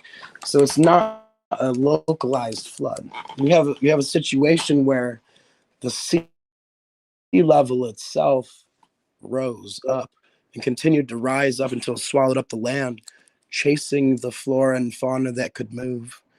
So the fauna, the animals, not the flora. The animals that were there were chased inland by the water, and it probably seemed like to a lot of them that the land was sinking as the sea rose up. So Hey, as we they got headed inland, dinosaurs. eventually they were overtaken by. We got dinosaurs buried with porpoises. I mean, in the Sure. what's that layer that runs across the fertilizer layer? They call it I can't remember the name of it now. The name of it's escaped I me, don't know but either right now. there's a layer. There's this white layer that runs like from the United States right across into Canada. It's about a foot deep or something like that, or a couple of feet deep, and it's got dinosaur bones and dogs and porpoises and rhinoceroses and all sorts of like just all mixed Yeah, together. All mixed together. So like, and right. I mean, it and goes there for is like some 1,000 sorting miles going or something, on. or a couple Yeah, of thousand miles. So you got a couple of thousand miles, or 1,000, or over 1,000 miles of area that's just got all dog bones and dinosaur bones and modern porpoises and all this, just all horses and tapirs and all sorts of things, just all mixed together. And they even found human, but anyway, they can't prove that because the evolutionists said they threw it away. But anyway, but at least we know that there's all the modern animals mixed with dinosaurs and all sorts of things. So, and that goes right. for over 1,000 miles or something, or 800 or 1,000 or more miles. I can't remember how big it is, but it's massive. It's absolutely massive. It's the phosphate layer. I think it's called The the phosphate phosphate layer. layer. Yeah, You know what and it it's makes just me think of absolutely loaded is with. have you seen the debate between Ken Ham and Bill Nye, the art guy, and Bill Yeah, Nye? Okay, so yeah. Bill Nye, he asked him, what if you found a squirrel? What if, like, in the Precambrian? If he's like, I guess it was Ken Ham asked Bill Nye. He's like, what would disprove, evolution theory? If it's a scientific theory, it should be able to be falsified. So what would falsify the entire theory of evolution? He's like, well, if you found a squirrel, in the Cambrian layer, or the Precambrian, he's like, a squirrel in the Precambrian, you know. But, well, first of all, that question is kind of a setup, because first of all, Precambrian only has marine life for the majority of it, as far as I know. So you have the situation where he's asking for a squirrel to be found in layers that only contain marine life. Now, you can take his question and turn it around and be like, well, we don't have squirrels in the Precambrian, but we sure do have other sea animals that are still around today, even sea plants that are still around today. Coelacanth. Yeah, so we have algae and plenty of things that have always that are found in these Precambrian layers. So his question about the squirrel can really be answered by considering that you find plenty of modern animals in these Precambrian, or what are called Precambrian layers. But what it comes down to also is that, on the other hand, you have a situation where the fossils of the Precambrian are all marine fossils. So you have the lowest layers, the Archean layers. You have these bacterial mats that are fossilized called stromatolites. And these stromatolites are supposed to be the oldest life that they found. Hey, Sandy C, what's going on? I see you in the chat there. But yeah, so you have these marine animals, and I think that the reason that you have marine animals after the bacterial mats is because you're working your way up from the bottom of the shallow seabeds that were there at the point in time. And you have at the bottom, at these Archean layers, you have these stromatolites, these bacterial mats, and they're created by blue-green algae, or this, and they're not really algae. They are photosynthetic bacterium, and these are the oldest fossils or traces of life that were claimed to have. Now, the reason they're claimed to be the oldest is because they're in the Archean, which is the deepest supposed layer. Now, they're also at the bottom of these shallow seabeds. And what's after that? You have the seafloor dwellers. Okay. So beyond the film of bacteria, these bacterial mats at the bottom, above that, you find a layer of seafloor dwellers like starfish and other echinoderms like urchins and so on. There's also some extinct ones called blastoids. They're echinoderms that we find in these layers. And no one really knows what happened to the blastoids. But there's a few theories, But apparently they were either lost in the flood or there was some predator that was eating them the whole time and they eventually wiped them out, even after the flood. So to have an animal, a soft-bodied animal, be preserved, it's a really special thing because they have to be buried under so much sediment where they're preserved in such a way that the worms and the other baddies can't get to them and destroy them. And they're left there to fossilize. So you have to be covering these pits of animal the flora and fauna that gets washed into these depressed areas. You have to be covering them with probably 12 feet of sediment, probably 4 meters at least of sediment on top of their layers that they're laid in for them to be preserved. Okay. Where you have the clams and the hard-shelled animals, you'll find them in all the layers because they're preserved very easily because their shell's always left over, like I said. So as you work your way up from the Archean and work up to Precambrian to the Cambrian, you have the like I said, the bacterial mats, then you have the seafloor dwellers, and then all of a sudden you get fish and stuff. And then beyond that, it's just like, well, there's a reason for the sorting. And the reason's obvious. It's the way that these the fossil deposits were deposited and where they were deposited. So you have a situation where it's sorted by environment because you have the sea rising up to to cover the land and then dumping the animals, the flora and the fauna into these geographically depressed areas. So and that's how it's done. And I mean, it's about as simple as that. And the reason you don't find the same animals in each fossil deposit is because you don't find them on the same parts of the planet now. I mean, if a global flood happened again, you would have all the marsupials in Australia, washed into these depressed areas in Australia, where over here in the United States, you'd only find bear and wolves and coyotes, and, if someone dug up that deposit over here and it happened the same day as over in Australia, they'd think that the marsupials were millions of years beyond the coyotes because they've developed a new way for reproduction where they carry their young, and it's a fantastic connection of evidence that necessarily shouldn't be connected again, so but that's my opinion on the the fossil deposits. But we can talk about the footprints some more, because we got to get into Yeah, the yeah, Laetoli get into that. prints. Yeah, because you were going on about the dinosaur footprints found with human footprints when I left you just before there, and Yep. that was going in a good direction.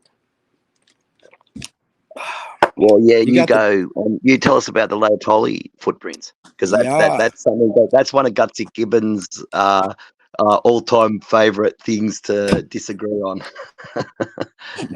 That's good. And she's just been sorry, and she's just been smoked on it, like completely. It's just talk about it, man. You don't need to show pictures.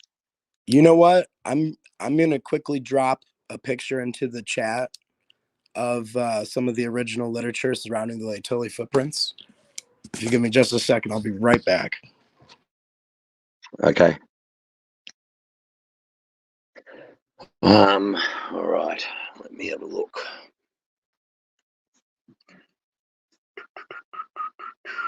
Ashley phosphate beds. Evolutionists tell us that we'll never find modern animals in ancient rock layers, and evolution is falsified. Well, let's look at some, shall we? Let's start. Oh yeah, that's on. Let's start with the Ashley phosphate beds of South California. It is the greatest graveyard ever found and has exactly that evidence. Most people have never heard of these beds. Which is a shame, because it is the best piece of evidence to ever exist currently that man lived alongside dinosaurs, without question. The Ashley phosphate bed is the largest graveyard ever found. This information has been forgotten by the sands of time, but I'm going to bring it back. Today, Ashley phosphate bed is mined for its quantities of phosphate, which is being used for fertilizer. The sedimentary layers are huge, covering large portions of the Carolinas and extending into Florida and up into Canada. Oh man, that's massive. That's freaking massive. Oh, sorry for I didn't actually say, anyway. I won't use anyway. The world famous geologist Louis Agassiz described the phosphate beds as the greatest graveyard he has ever known. The phosphate beds are so full of bones that it is believed by scientists that the phosphate itself is made from bones. So if the Ashley phosphate bed is loaded with such an incredible amount of fossils as to cause the leading geologist and zoologist of his day to call them the greatest graveyard, the greatest graveyard he has ever known, you should ask yourself, why has zero mention of this ever been brought up in secular science literature? The fossils completely ravage the evolutionary timeline. Remember, the geologic column is out of place in even if it's out of place in even one place. In even one place on Earth, then it's falsified. The theory of the evolution and the layers forming slowly over time.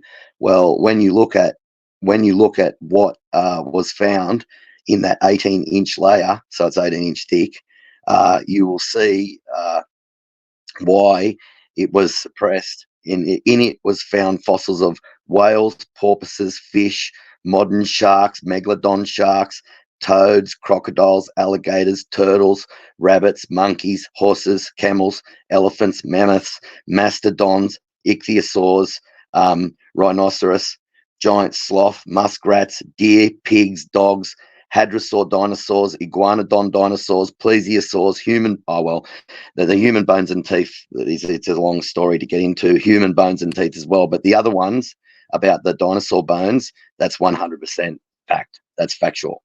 So you've got all of those animals together in one layer, one 18-inch layer that stretches right across California all the way up to Canada.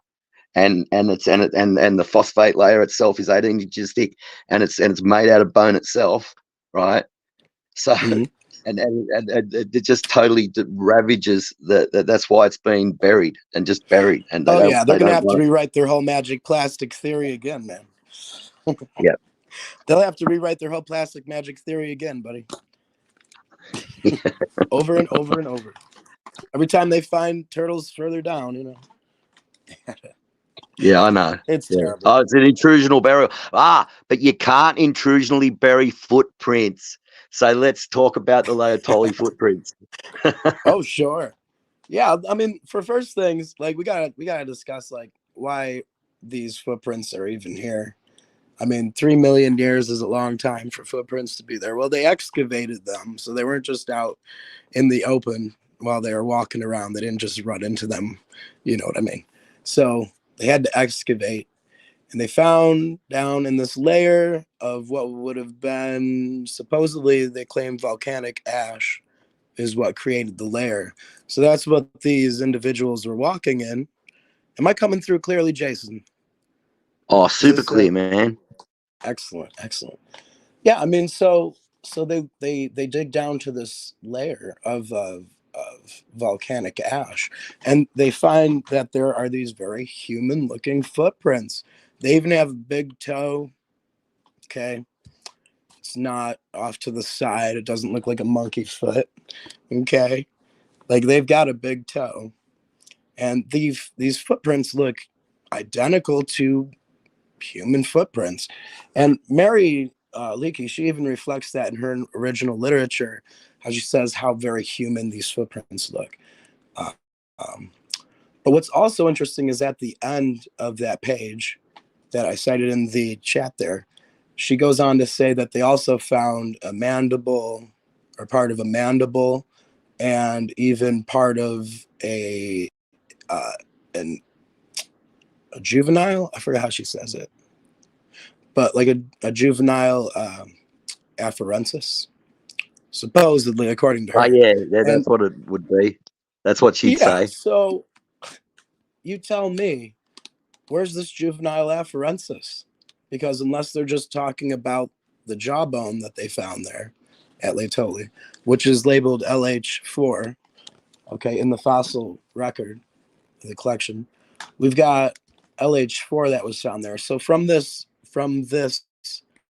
single from what I can tell, from this single mandible that they found, which is a cracked mandible and it's partial, they're claiming that the same animal that they think this mandible belongs to, the same hypothetical animal that they think the mandible belongs to, is also what those footprints belong to, because this mandible was found in the same layer as the footprints.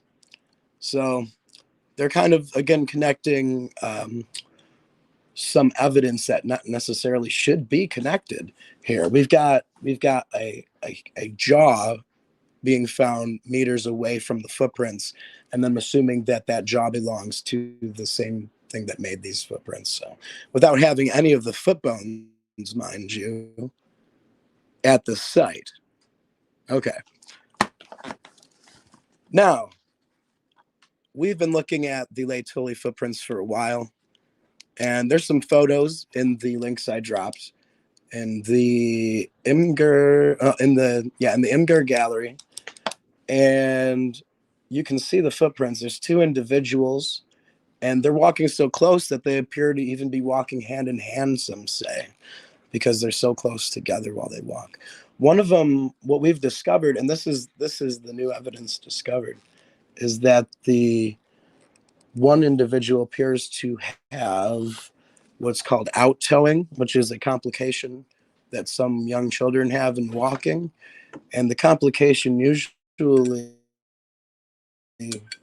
uh, is self-correcting, and no surgery has to be performed. By the time they're 6 to 8 years old, it'll correct itself and their feet will straighten out. But it appears that this very modern walking complication is present in one of the individuals, a modern walking complication for humans. Yeah. So there's no reason to expect that these hypothetical hominids would have the same problems with walking as the afarensis. So there's no reason to believe that the afarensis should have the same problems walking as the children of humankind.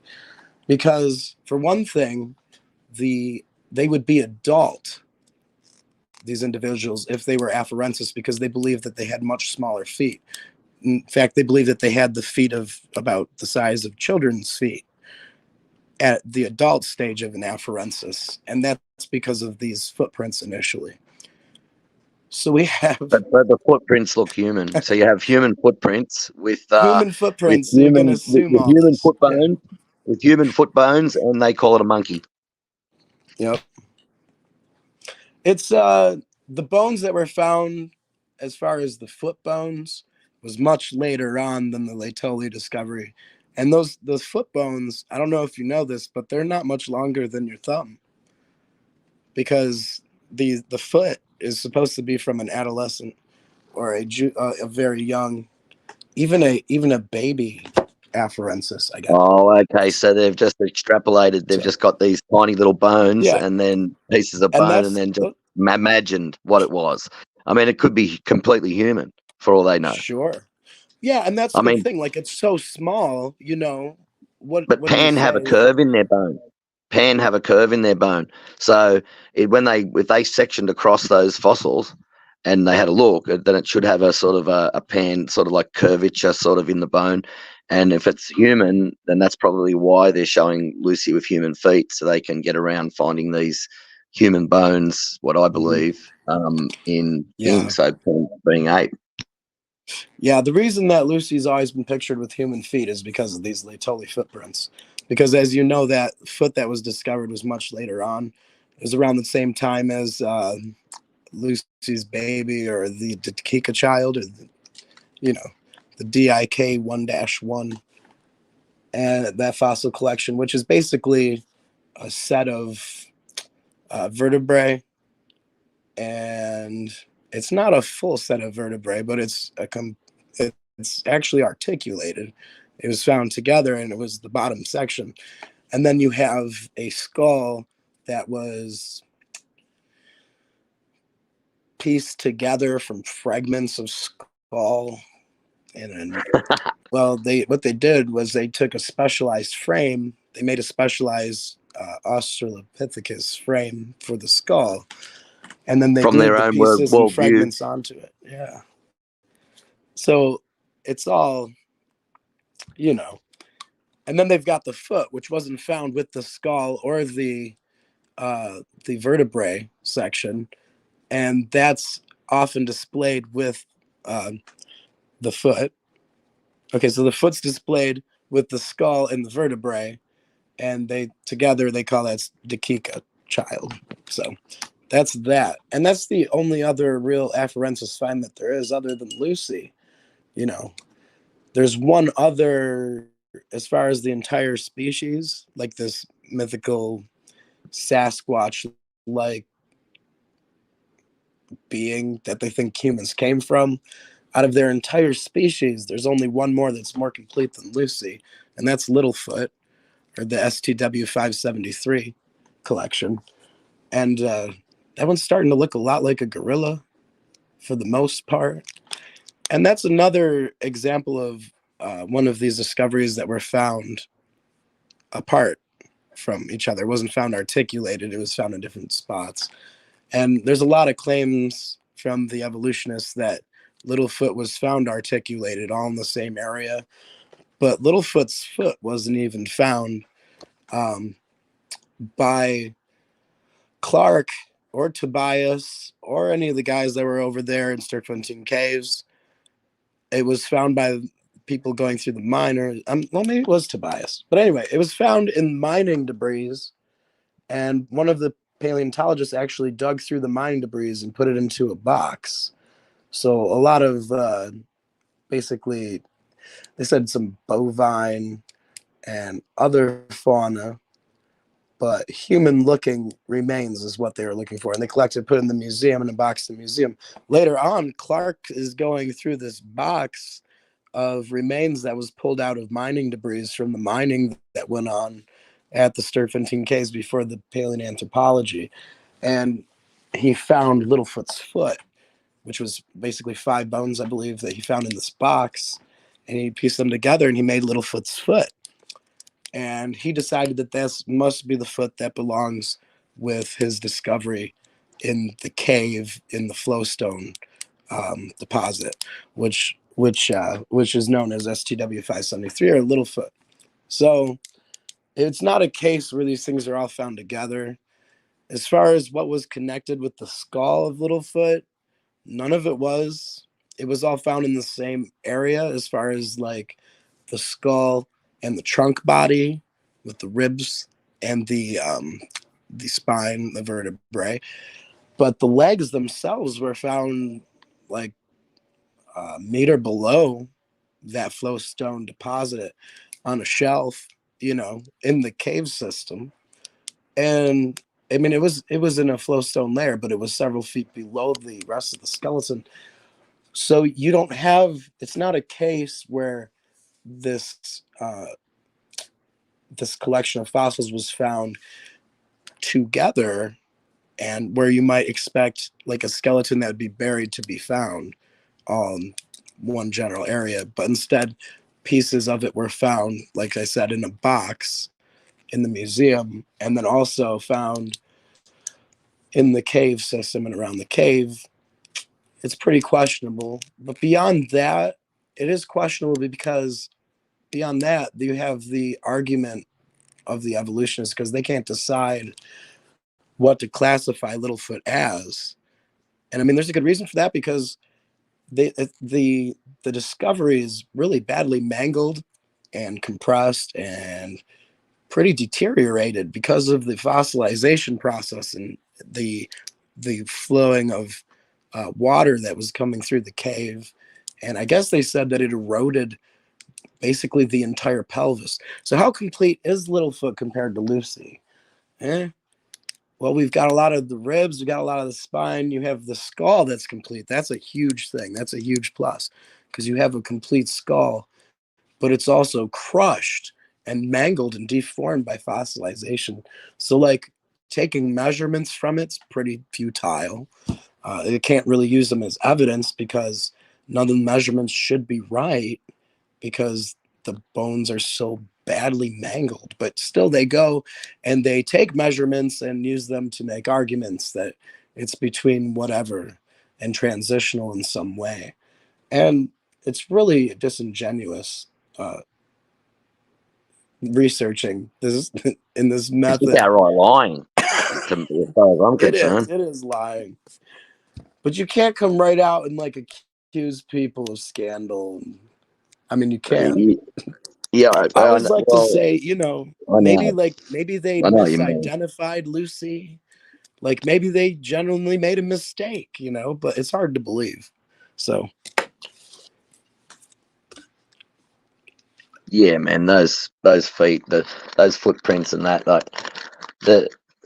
it's, and then they found some footprints somewhere else. Like I think you might have mentioned that. I don't know if you did or not, because I was busy talking in the chat at one stage, or looking at other stuff.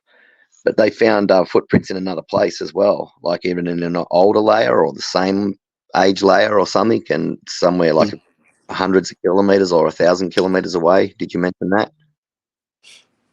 From the Lake Tully site? There's no.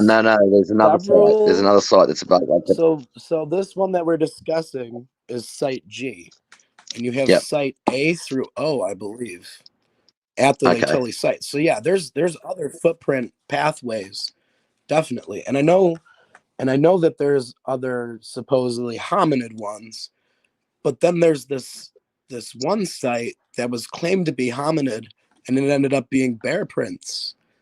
Which is fine because bears were around then. So, according even to the evolution theory, so they don't have a problem with bears being there, but they expect humans to be completely different. It's just, and they're both mammals, mind you, both mammals evolving at different rates somehow. Makes no sense. Oh, sorry, I didn't mean to leave that damn rotten speaker on that microphone on while you're talking. It interferes. But you sounded fine. You didn't come across or Okay. garbled or anything like that. Well, let me say Every time this again, so I know it gets through. Is that the biggest evidence that we've come to now over the Laetoli footprints is the fact that the first individual, or individual number one, the smaller set of footprints, are splayed out, and that they're walking with what seems to be a very modern human walking complication. This out-towing, um,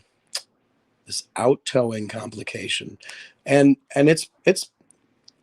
it's pretty common in modern humans, but there's no reason to believe that it's common in Afarensis, some hypothetical animal that we don't have a complete skeleton of, or even a partially complete skeleton of, really. I mean, Lucy's the most complete, and she's only 40% complete. So, and that's if you mirror her, her bones from each side. So, like, if you take the bones on each side and then mirror them across, you can count it as about 40%, maybe 50, because you can't mirror spine, and Lucy's made up mostly of vertebrae. And if you mirror that, you just end up with the same spine. So I don't know. The mirroring thing, they say you get 70%. I'd say more like 50, you know, more like 50%. Maybe she's half there. But the thing with the discovery of this is, like, it really is something to question, is that you have a modern human walking complication displayed right there in these pretty definitively dated layer that's supposed to be 3.7 million years old, or 3.6 million years old. And they're supposed to be the oldest footprints found. Now, you mentioned other human footprints, and there are, but they're not claimed to be as old as the Laetoli footprints, as far as I know, unless you know of something. I mean, if they're in that same layer and they're at the Laetoli site, then they would be that old. But I know that there's other prints that have been found in the UK even, that are claimed to be of, like, Heidelbergensis or something like that, but they're fully human footprints. So again, why would you leap to the idea that it has to be Neanderthal or some caveman and not just a normal human?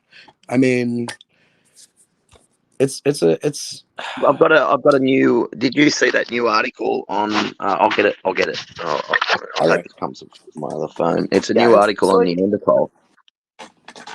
all right, yeah, bring it up, buddy, and post it in the chat. If there's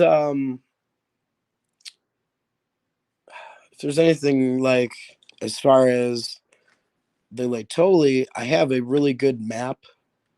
It's a drawing that I believe Mary Leakey made, and it shows all the different sites, A through P or A through O, I think. It doesn't go through Z, but there's quite a few sites that they are claiming are pathways. And the original find, like, this was back in the 70s, so, like, a lot of it's been worn away now just from natural erosion from the rain, you know, and the footprints just look like holes in the ground. There's not a lot of definition as far as the toes anymore.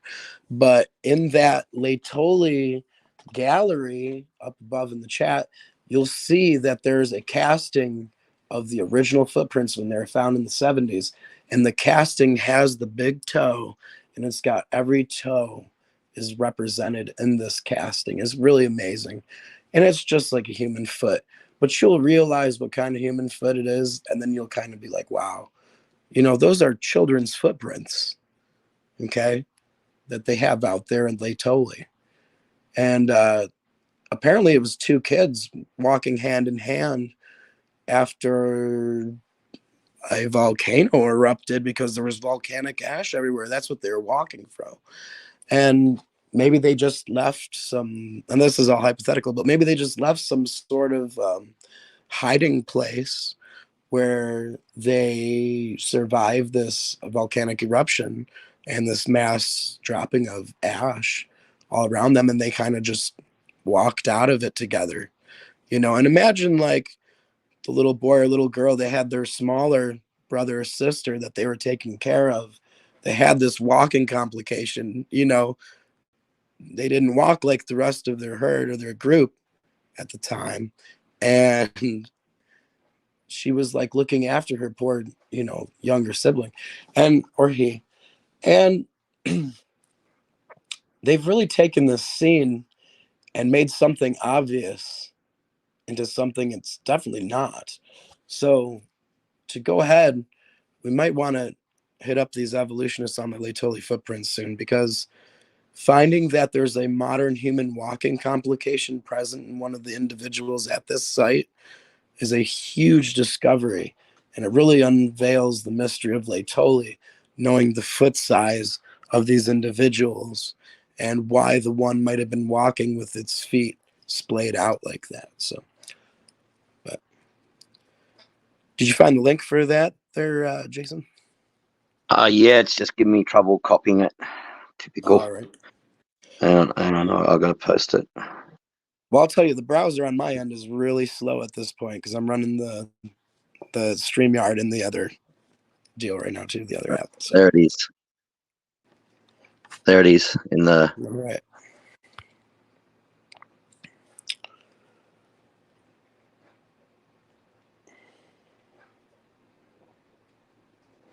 Yeah.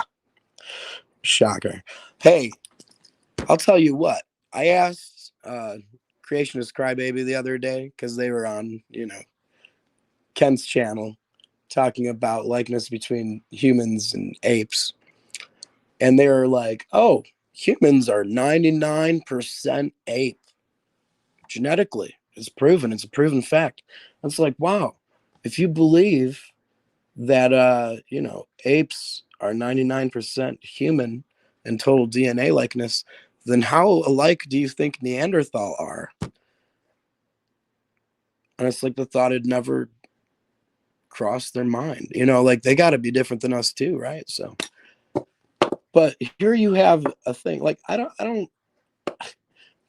Human men and women don't share a 99% plus likeness in DNA because their sex chromosomes alone account for a difference of like 3%, I think. But I had the math worked out one time. But yeah, so like out of 26 pairs of chromosomes compared to the 26.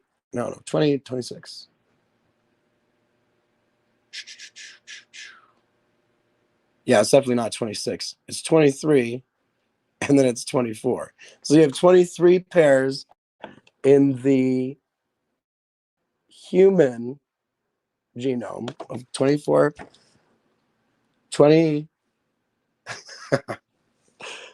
yeah, 23 pairs of chromosomes in the human genome, and you have 24 in the ape genome. So right there you have a difference of one out of 24, and that right there is a difference of, you could have no likeness greater than 95.6% or something like that. So just on the difference of chromosomes alone, humans and apes are not 99% alike. It's math. You can't argue with math. I don't know. Yeah. What do you think? Yeah, I agree. I mean, a lot of the way evolutionists think is just and interpret stuff is all with their goggles on. So they just see things as they want to see them and not as they are.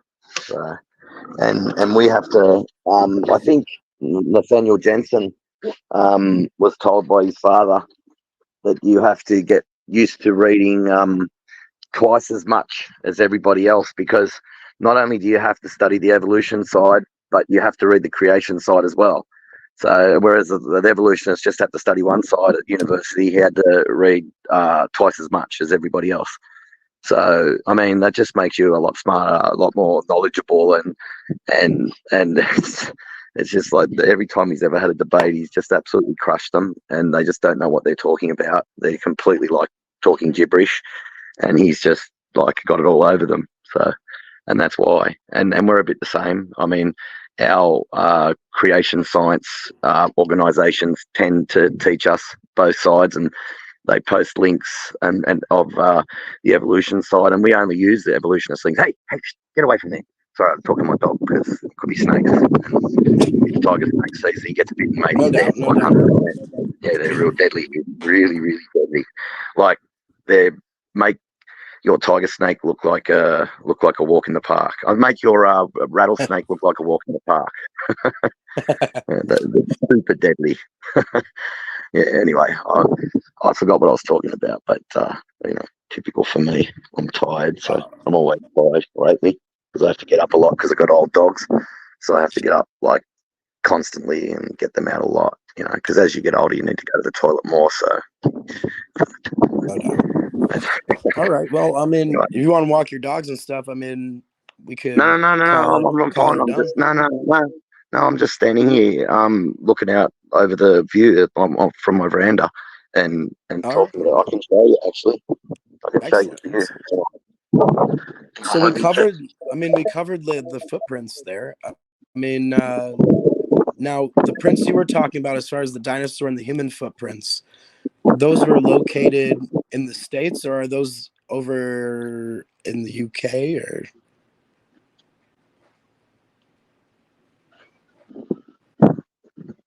Hang on. I'm just trying to work out how to turn it onto the other camera. All right, it's all good. I can't remember how to do it. Am I interfering? Is my microphone catching the wind that's blowing? Probably is.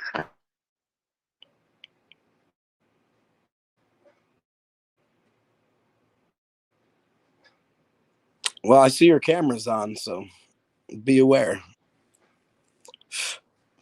So yeah, you have the Laetoli footprint discovery. That's pretty much solved. It's kids' footprints. I don't know. I got to get someone on a debate like Erica, someone that actually thinks they know what they're talking about, and then discuss the footprints. Bring the picture up somehow on the debate and show the individual that has displayed walking stance and walking gait and stuff. So, oh yeah, it looks beautiful, man. It's like summer, like it should be.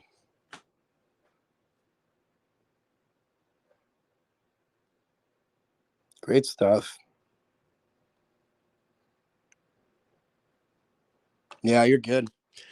There's a beautiful blue sky today, man.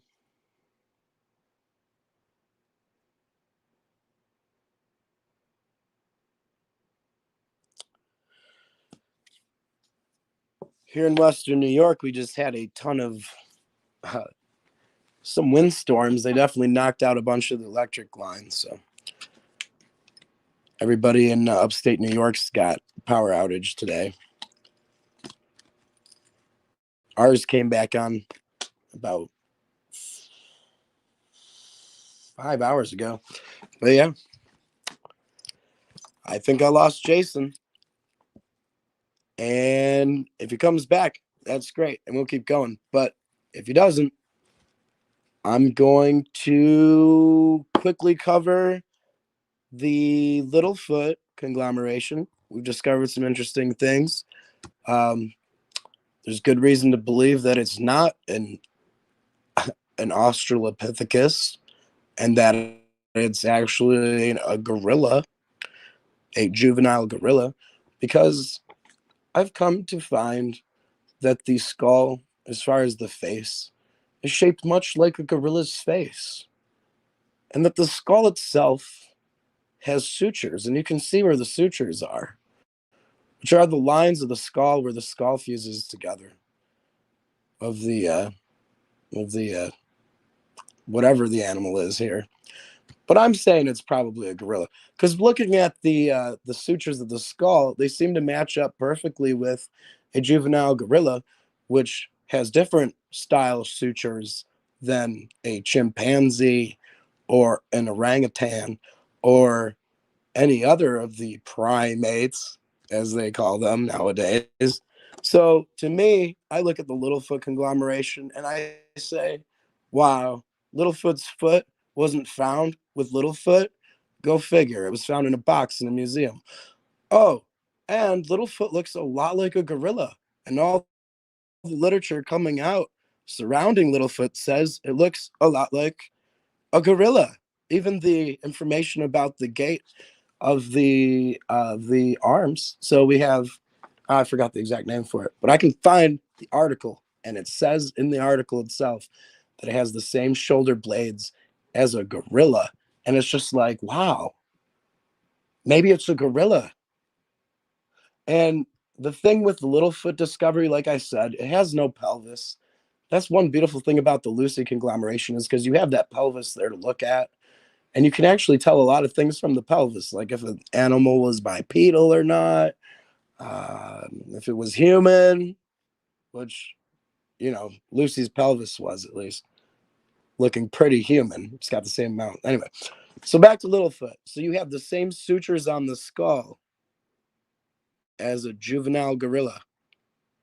And I've got a comparison that actually shows these sutures and exactly where the crown matches the crown of the skull. It matches too well. Even the mandible, the side view of the skull, the lower jaw, there's a ramus, which is the upper part of the mandible, like the arm, where the arm of the mandible is connected to the ramus, it's called. And that part looks boxy, which is found on the gorilla. So there again, you have more features that it's just so gorilla that if I were to go and write a paper on how gorilla it is, it would be so gorilla that it would just be over. So, like, if we can take out Lucy, all that's left is Littlefoot, in my opinion, and that's already solved. So it's just a matter of time at this point. All right, I'll let you back in. Sorry, brother.